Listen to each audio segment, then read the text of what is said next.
Sweet. Building our platform. So before we made the call to do it a little bit, have a little more integrity and not use the original platform.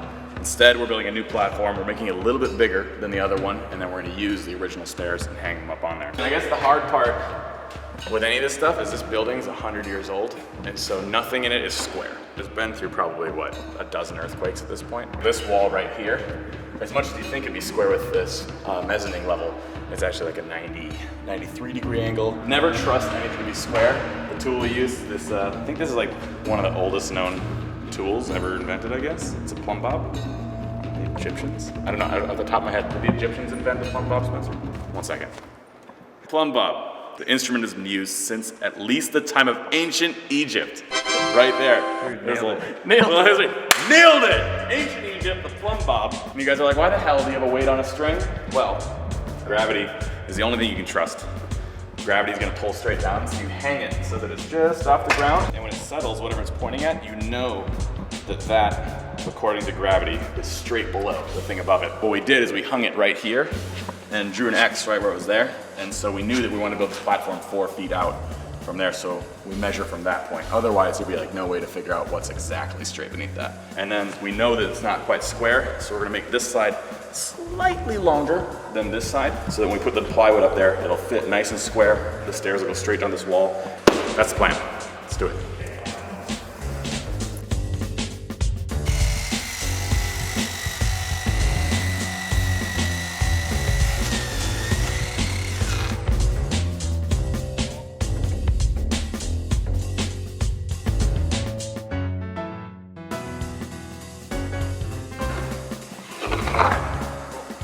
We reused the old staircase. We built a new platform for it. Platform's done, it just needs the plywood on top of it. The staircase we hung in the plan for it is we're gonna get some redwood 2x12s to put on the side here, the entire length of the way. We're gonna stain and varnish those up real nice, and then we'll clean up the surfaces of the steps, and on the inside we'll paint that like gray. It won't look like the inside of a butthole when we're done with it. But it's gonna stay like this for a while. We're not gonna be doing the finishing like trim for quite some time. The ringing! Spencer bought one of the coolest toys ever. So this is a thermal camera? A thermal camera made by FLIR. It's the FLIR one. The FLIR thermal camera. It plugs into your phone and you can pretty much get like a heat readout on anything. Well, we like measuring stuff and things, you know, messing around and stuff. I don't know, this is fun having the little toys around. It is actually useful because, as you guys know, we just did insulation in the ceiling here. So now that it's kind of gotten to like a warmer summer day, we can point this to the ceiling and we can start getting peak readouts. So what's interesting is you can see like just how much spill the skylight has there. Like up in the skylight, it's 82 degrees right in there. And then you can see like there's actually a little like air leak right there, and we can see the hot spot that's coming off of that because of that.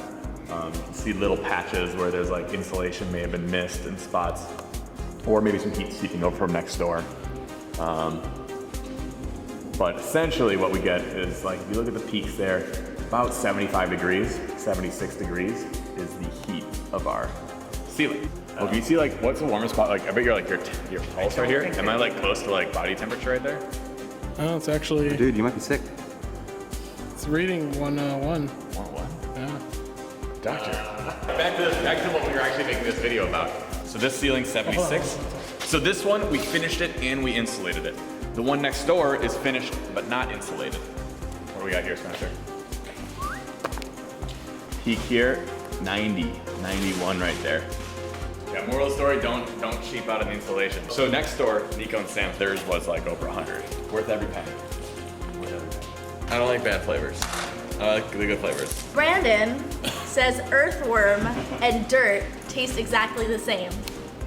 I said they should if they do it right. They I'm should. assuming I dig that shit up, I grab it and I eat it right down like that. I wouldn't bring it inside, wash it off, and then eat it. So you'd rather eat a real earthworm than try a jelly bean earthworm flavored. Yeah, that's what I'm saying. Well, I'm going to try both of them. This is the dirt flavor, this is the earthworm flavor, and I'm gonna see if they taste the same. Are you gonna left cheek, right cheek it, or are you gonna like 1, 2? No, I'm gonna do one and then the other. Okay. Okay, I'm gonna try earthworm first because I feel like I know what dirt tastes like. build up. Pound it in. That's earthworm. It's got like a, Sugary. well, yeah, it's a jelly bean. Earthworms are not sweet. But it's definitely like earthy and spicy. But it's not bad. Dirt, I feel like it's gonna taste more disgusting. Dirt tastes fine too. Oh, your breath is like. Oh. Alright, I'm gonna go get lunch. Let's go eat real food until I eat all before I eat all these like Starburst jelly beans.